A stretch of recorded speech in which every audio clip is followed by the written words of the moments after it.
Hey everybody, what's up and welcome back. If you're new here, I'm Liz, and today we're going to be discussing the death of Espy Regina Black Pilgrim. This is the last victim of the original 5 for the RedHead Murders, and not including all of our extra Jane Does, or if they are identified, victims that they attribute to the RedHead Murders. So on April 1st of 1985, the body of a woman was discovered in a dumping area off of the Cumberland Gap Parkway, which is like off the US 25 East area in Gray, Kentucky. Now, what's significant to know is that her body was found in a discarded refrigerator. Her body bore no indications that she died via strangulation.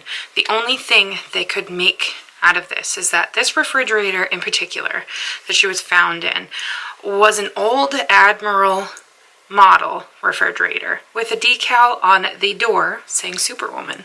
That was the only thing that they found, other than kind of what was on her body. We'll get into that.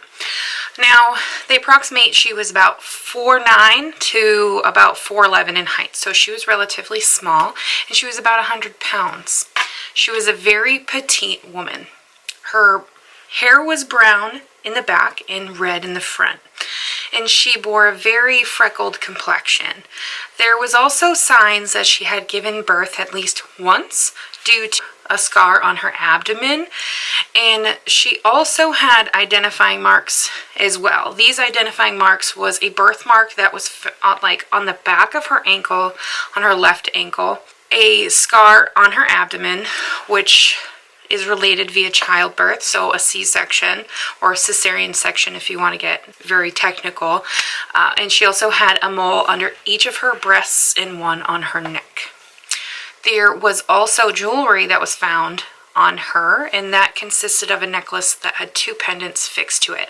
One was an eagle with its wings spread out, and the other one was a heart made of gold. The community of Gray, Kentucky came together when it was time to lay her to rest, and they provided the whole service in honor for her.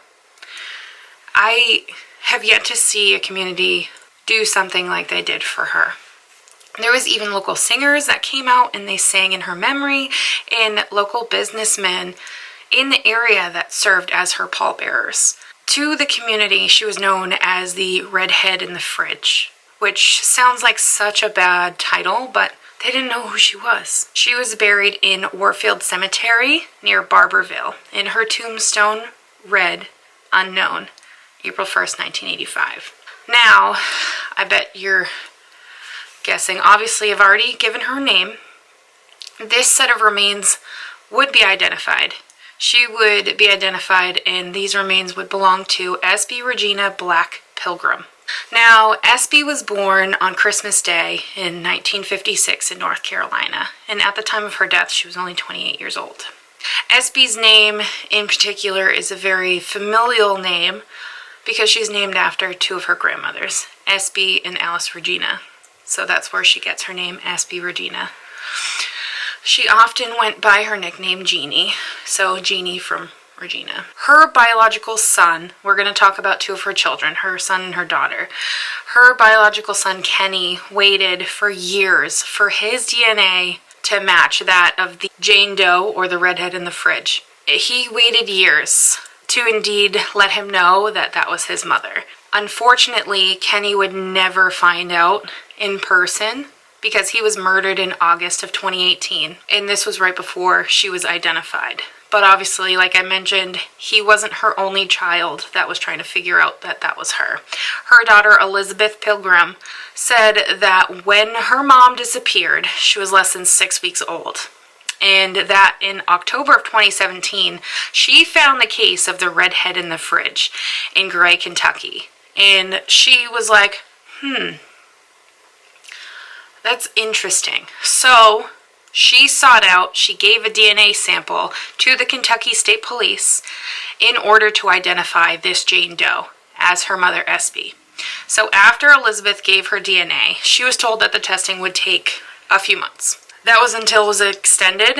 So obviously she sought out in October of 2017. In October of 2018 is when we would finally get the DNA match. And Elizabeth said after she found out that it was going to be extended, that she waited 34 long years not knowing if this was her mother or not. She even went on to say that not knowing is the worst part. And then you just keep being put on hold. She also went on to say that it was heartbreaking, just a little bit, knowing that she had to wait a little bit longer to know that this indeed would be her mother. Now, just shy of 2 months after her brother's death, her biological brother Kenny, on October 1st of 2018, Kentucky State Police released that the redhead in the fridge was indeed that of Espy Regina Black Pilgrim, who went missing from Spindale, North Carolina. It is very saddening to know that one of her children wouldn't know. Her parents both passed away before they could find out what happened to her. As of right now, no one has been identified as the killer in her case or charged with her death. Now, her case, like I mentioned, is one of the main 5 cases of the RedHead Murders, or of the Bible Belt Strangler, which is what he was dubbed. I'm really happy that we were able to have another redhead murder victim identified. It's sad that we can't connect her to Jerry Johns, which is the man that I previously spoke about, who was guilty of the assault of Linda Shake and was tied to the death of Tina Farmer. What do you guys think? Leave it in the comments down below. I would love to know what you have to think. Do you think Jerry Johns is the one that killed Espy Pilgrim? Do you think that it is another person involved in these murders? Leave your thoughts in the comments down below. I'll see you guys in the next one.